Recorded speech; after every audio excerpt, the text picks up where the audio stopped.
In our last lesson, we had an introduction to subtracting sign numbers, and today we're going to have more practice with that. Remember that we can make subtraction more understandable if we change every subtraction to an addition problem. And that's what we're going to do in example number 1. For these 4 examples, I'm going to rewrite them as an equivalent addition problem in order to help me come up with the answers here.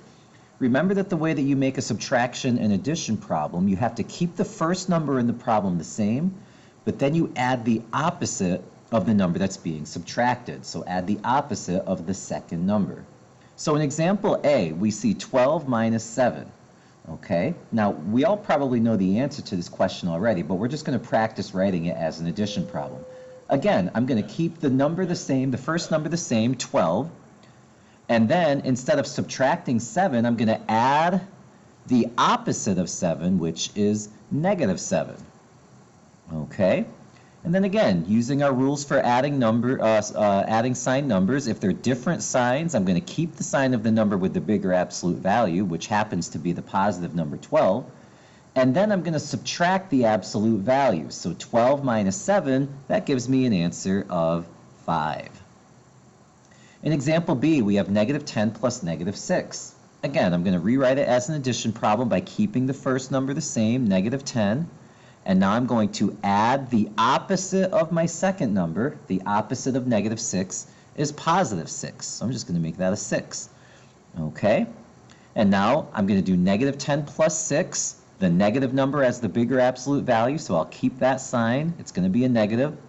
They're different signs, so subtract the absolute values. 10 minus 6 is 4. All right, so negative 10 minus negative 6 is equal to negative 4. 3 minus negative 8. Let's write it as an addition. We'll keep the first number 3.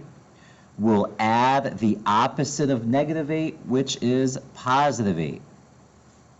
They're now both positive numbers, so I'm just going to count up how many positives I have. 3 plus 8 is 11. In example D, we have negative 5 minus 4. Again, I'm going to rewrite it as an addition problem first. I keep negative 5, and I add the opposite of 4, which is negative 4. Both of these numbers have the same signs. They're both negative, so I'm just going to count how many negatives I have. 5 plus 4 is 9, so I have 9 negatives. The answer to negative 5 minus 4 is negative 9. In example 2, we're asked, what if we add and subtract more than 2 numbers? Okay, in all the examples that we've looked at, we've only been working with 2 numbers. In this example, we've got 4 numbers, negative 2 plus negative 3 plus 4 minus negative 3. There's a lot happening there, okay? But we can make this process a lot easier to understand. The first thing that we're going to do is rewrite the expression using only addition. So any subtractions in the problem I'm going to change to an addition problem. So I start off by having negative 2 plus negative 3, nothing to change there, so I'm going to keep that, negative 2 plus negative 3. And then it says plus 4, so I'm going to keep that because that's still addition. Okay, but here it says minus negative 3. And this is where I'm going to change it into an addition, again, by adding the opposite of the number. So instead of saying 4 minus negative 3, I'm going to do 4 plus 3. The opposite of negative 3 is positive 3. And now my operations are only addition. Okay, now I'm going to use my addition rules. I'm going to work step by step. I'm going to evaluate the expression, and I'm going to show all of my work. Okay, so I'm going to work from left to right because it's all addition. So I'm going to start with negative 2 plus negative 3. They're both negative numbers, so I just add these together. Negative 2 plus negative 3 is negative 5. And now I'm going to bring down the rest of the problem, plus 4 plus 3. Okay, and it already looks a lot easier. Now I'm going to do negative 5 plus 4. Okay, these numbers have different signs, so I have to keep the sign of the number with the bigger absolute value, which happens to be the negative 5, so I know my answer here is negative. And then because they're different signs, I subtract the absolute values. 5 minus 4 is 1, so this becomes negative 1, and then I bring down the last part of the problem, plus 3. To evaluate -1 plus 3, again, they're different signs, so I keep the sign of the number with the bigger absolute value. That happens to be the positive because 3 has a bigger absolute value. And now they're different signs, so I'll subtract their absolute values. 3 minus 1 is 2. And my answer to this entire expression was 2. In example 3, we're going to rewrite each expression using only addition. We're going to evaluate our expressions, and we're going to show all of our steps.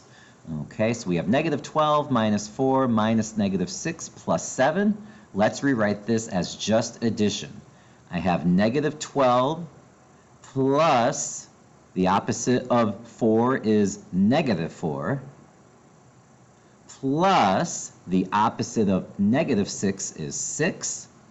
And then I can just bring down the plus 7 because it was already addition. Okay, remember, you add the opposite of the number that's being subtracted. Now we can go ahead and evaluate. -12 plus -4, that's -16. Bring down the rest of the problem. Now we'll do -16 plus 6, different signs. Keep the sign of the number with the bigger absolute value, which is the negative number, and subtract the absolute value. 16 minus 6 is 10. So this is -10 plus 7. Again, different signs. Keep the sign of the number with the bigger absolute value, which is the -10. Subtract the absolute values because they're different signs. 10 minus 7 is 3. And so the answer for this entire expression is -3. In example B, again, we're going to rewrite this only using addition. So instead of 2 minus 8, 2 plus the opposite of 8 is -8. This is already addition, so I'll bring down plus 10. And then again, this subtraction I'm going to change to addition. Plus the opposite of -2 is +2. Now work from left to right. 2 plus -8. They're different signs. -8 has the greater absolute value, so my answer is negative. Different signs, I'll subtract the absolute values. 8 minus 2 is 6. Bring down the rest of the problem, and now do -6 plus 10. Again, different signs. I'll keep the sign of the number with the bigger absolute value, which is the +10, so my answer to this will be positive. Subtract the absolute values. 10 minus 6 is 4. And now I just bring down the +2.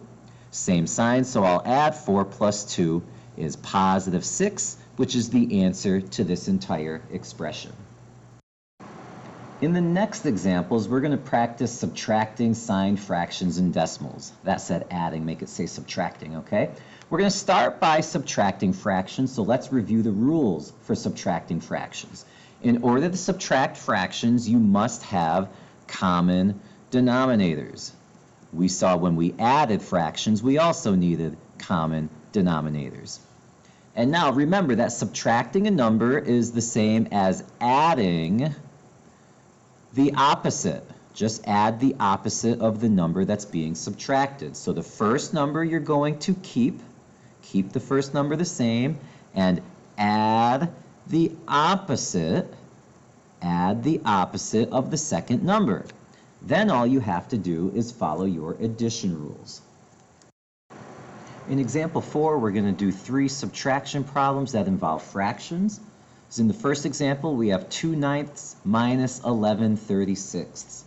Remember that we need to get common denominators, and then we're also going to change this to an addition problem by adding the opposite of the second number. So let's do the common denominators first. I have 9ths and 36ths. A good common denominator would be 36.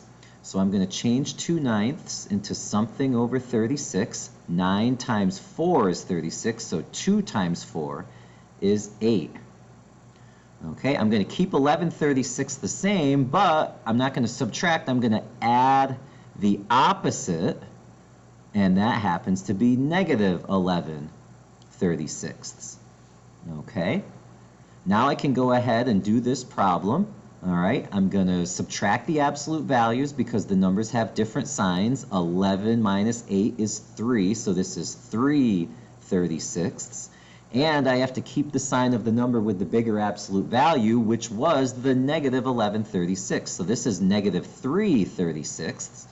And now all I have to do is simplify this. Both numbers are divisible by 3, so this is going to equal negative 3 divided by 3 is 1, 36 divided by 3 is 12, negative 1/12 is the difference. In example B, 5 3/4 minus negative 2 1/8. Again, I'm going to get common denominators and change this into an addition problem. Fourths and eighths, I'm going to use eighths as my common denominator. So this is going to be 5 and something eighths. 4 times 2 is 8. 3 times 2 is 6. Plus, all right, the opposite of negative 2 1/8 is 2 1/8. 2 1/8. Now we've got common denominators. They're same signs. I can go ahead and add these numbers together.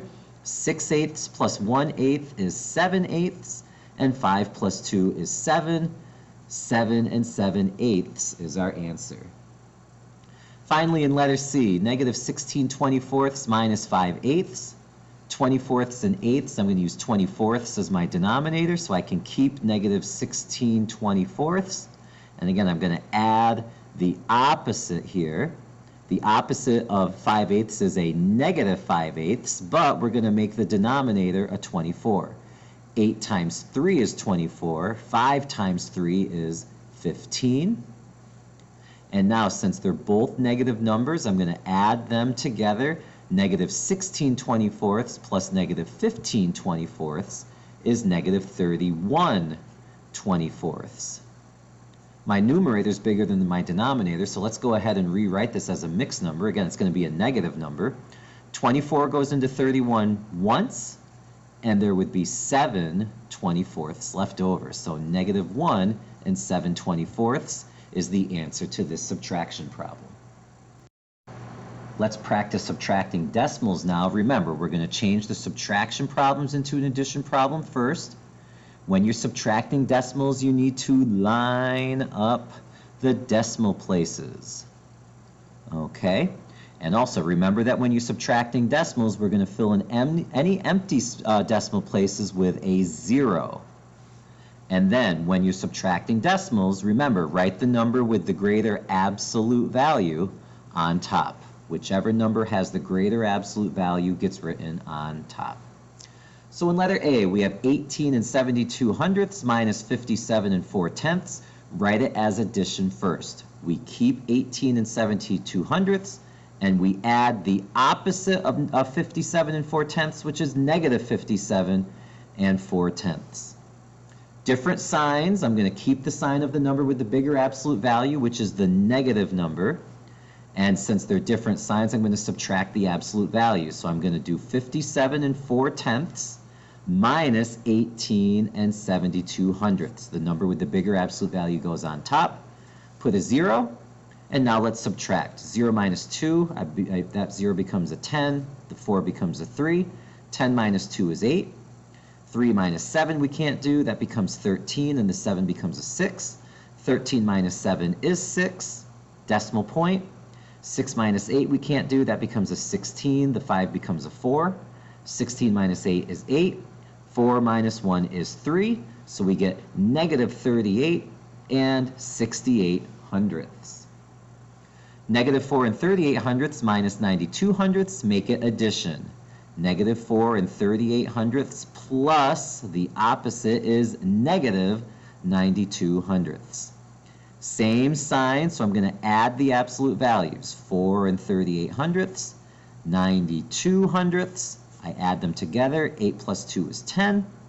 1 plus 3 is 4. 4 plus 9 is 13. Carry a 1. Don't forget your decimal. 1 plus 4 is 5.